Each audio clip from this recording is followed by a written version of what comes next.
सामाजिक कार्यकर्ते मंगेश मोरे। आज नाईलाजान मला 15 ऑगस्ट 2026 जो आपला स्वातंत्र्य दिवस असतो त्या नाईलाजान मला खरं तर त्या दिवशी मला बसायला आम्हाला बरं नाही वाटत, पण त्या नाईलाजान मला या उपोषणाला बसायला लागलं आहे। आणि आजचा माझा 3रा दिवस आहे उपोषणाचा, माझा आमरण उपोषण आहे।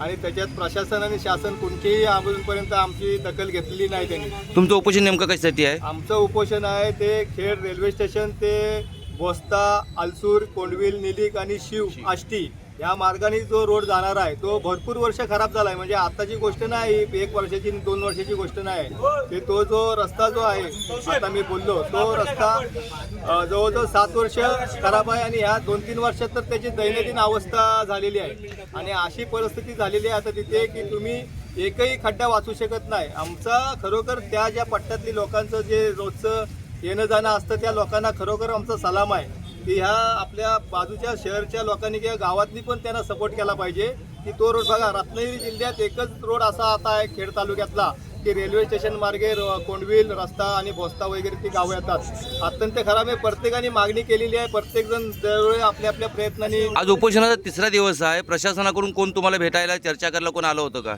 उपोषणाला 2 वेळा जिल्हा परिषदचे अधिकारी मिश्राफ साहेब आलेले, त्यांनी काय आम्हाला तोडगा निघाला नाही। ते बोलतात की आम्ही 2.5 कोटी रुपये वरती मंजुरीला पाठवले, ते माझ्याकडे पण आहे का इथे, पण ते बोललो आम्ही त्यांना काय बोललो की 2.5 कोटी रुपये जे आहेत ते तुम्ही त्वरित मागणी करा की 2 महिन्यात मंजूर करून नोव्हेंबर-डिसेंबरपर्यंत रोड नवीन चालू करा। आणि आता सध्या खड्डे पडलेले आहेत ते डागाडुगी सिमेंटनी चांगल्या याच्यानी भरून द्यावे ही आमची त्यांना विनंती होती। आता तुमची प्रामुख्याने मुख्य मागणी काय असणार आहे आणि तुमची पुढची भूमिका काय असणार आहे? आमची प्रामुख्याने आताची भूमिका आहे की आता पडलेले खड्डे त्वरित चांगल्या पद्धतीने भरावे। जेव्हा जेव्हा पाऊस नसेल तेव्हा पटकन ते सिमेंट कॉन्क्रीटने भरावे। आणि जो निधी उपलब्ध करायला त्या लोकांनी शासनाने पाठवलेला 2.5 कोटीचा ते माझ्याकडे असं पत्र आहे ते तुम्ही करायला पाठवलं आहे, आम्हाला सांगितलं आहे, पण तो त्वरित 2 महिन्यात निधी मंजूर करून नवीन रस्ता लवकर करावा ही आमची सगळ्या जनतेची मागणी आहे। आणि जर तसं नाही केले तर आम्ही या उपोषणावर ठाम राहणार आहे। गेले 2 दिवस तुम्ही पाठीमागे उपोषणाला बसला होतात।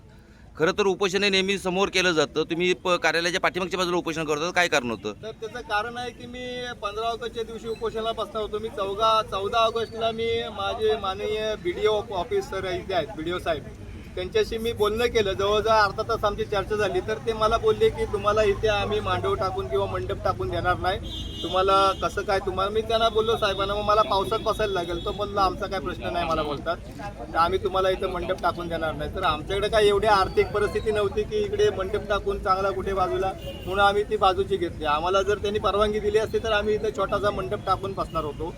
आज तुम्ही ज्या रस्त्यासाठी उपोषण करताय तो रस्ता गुहागर विधानसभा मतदारसंघात येतो। गुहागर विधानसभा मतदारसंघाचे आमदार भास्कर जाधव यांच्याशी या संदर्भात काही बोलणं झालं होतं का? बोलणं म्हणजे त्यांच्याशी मी पत्रव्यवहार केला आहे, त्याची मला पोच पण आलेली आहे भास्कर जाधवची। ज्या विषयाची सगळ्यांना मी निवेदन दिली तसं पण निवेदन मी भास्कर शेठना दिलेलं आहे।